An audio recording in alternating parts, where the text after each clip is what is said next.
Gusto ko lang linawin sa inyo guys, itong timer na ito. Na-curious kasi ako na mayroong nag-comment doon na sinabi niya kailangan mo lang i-explore sir yung regarding sa timer na ito. Itong H3CR na timer. Mayroon pala itong mode na pagpihiti natin to, paiba-iba pala ang function nito. Hindi ko lang masyadong na-explore. Nagpapasalamat din ako sa mayroong nag-comment ha. Itong H3CR timer pala, multifunction din pala itong timer na ito. Hindi ko lang naturo sa mga baguhan. Ito kasi guys, adjusting to para sa ating seconds, no, minutes at saka hours. Kung i-try natin, no, i-adjust natin, no, kung makikita natin minutes, tapos hours, tapos 10 hours, tapos seconds. Dito naman, yung sa numbering naman, no, kung ipihiti natin to sa numbering. Numbering yan, ganyan. Kung makikita natin, no, nagpapalit-palit ang number niya dito. Kung makikita natin, nagpapalit-palit ang number niya, no. Tapos pagpihiti naman natin ulit, papalit siya ng number, no. 0.51, 1.52, ganon. Tapos 2, 4, 6. Tapos dito naman 5, 10, 15, 20 hanggang 10. Dito pala guys, mayroon palang ano ito, mayroon palang ibang function pa nito. Itong mode niya, pagpihitin pala natin to guys, mayroon palang ibang, yung ganun kasi ibang function din yan. Kung makikita natin dito, no, ibang function din yan. Ito ibang function din naman ito. Ito jog naman ito, letter J. Bilangin natin ang function nito. 1, 2, 3, 4. O 4 function pala meron ito guys. 4 na function pala meron itong timer na ito. Hindi ko lang masyadong na-explore eh. Kaya pasensya na kayo sa mga baguhan. Ito palang H3CR, meron pala siyang adjusting mode dito. Multifunctional din pala ito.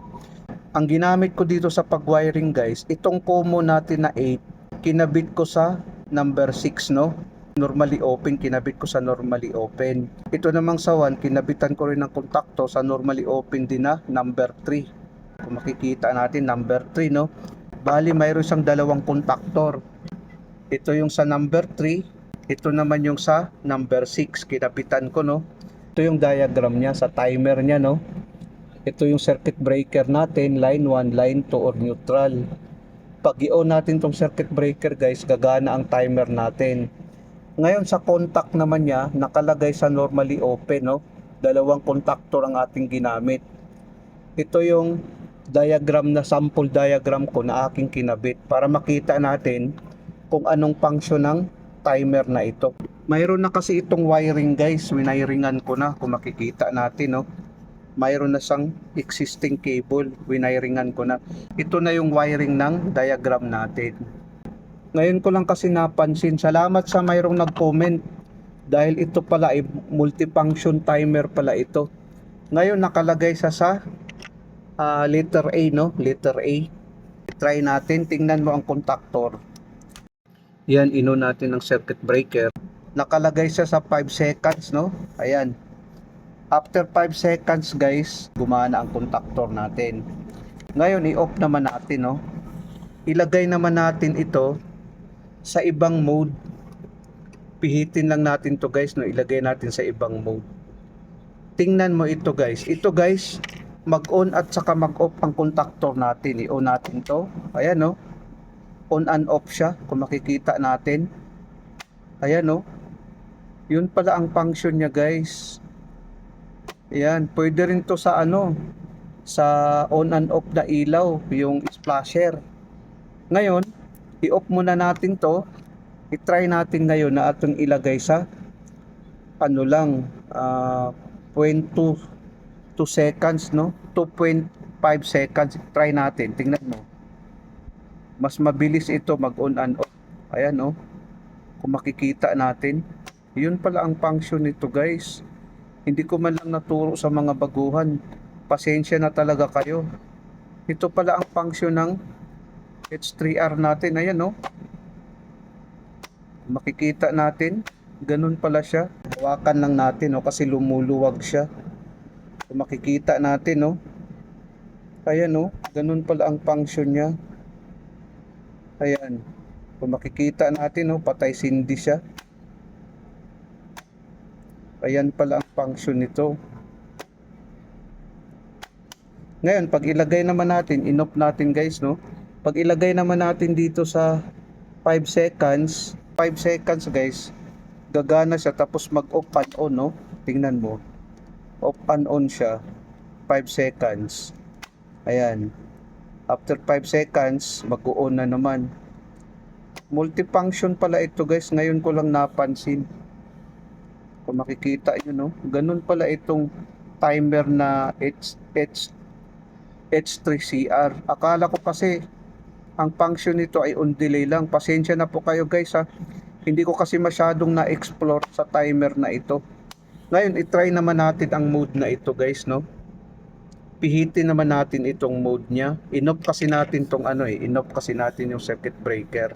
Pihitin natin to, ilagay natin sa ito siya, yan siya. Hindi ko masyadong maaninaw kasi yung letters nito Tingnan natin kung anong function nito. Iba na naman ito. Ngayon, pag i-on natin tong circuit breaker, iba naman ang function niya, no? Tingnan natin.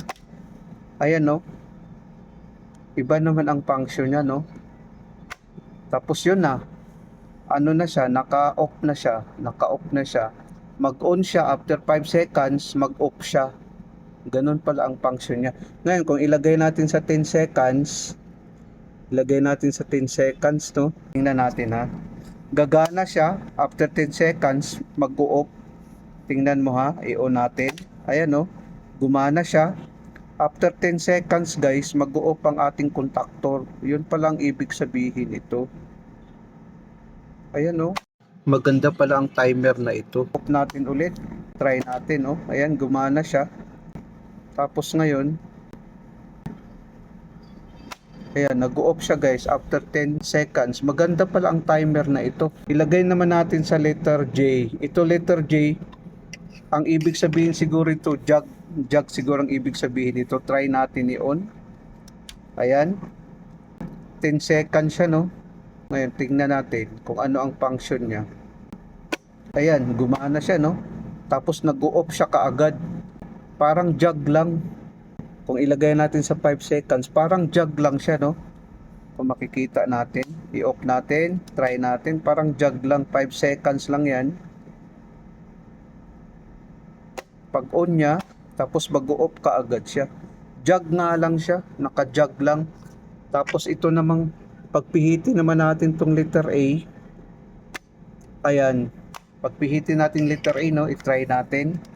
Ayan, 5 seconds yan bago siya mag-on. Yun pala ang ibig sabihin nito guys. Yun na. Nag-on na siya guys. Yun pala ang ibig sabihin nito. Multifunction din pala itong timer na ganito guys. Itong timer na H3CR. Pasensya na kayo guys. Ngayon ko lang kasi na-explore ito. Hindi ko masyadong napansin doon sa vlog ko na mayroon pala itong adjusting mode.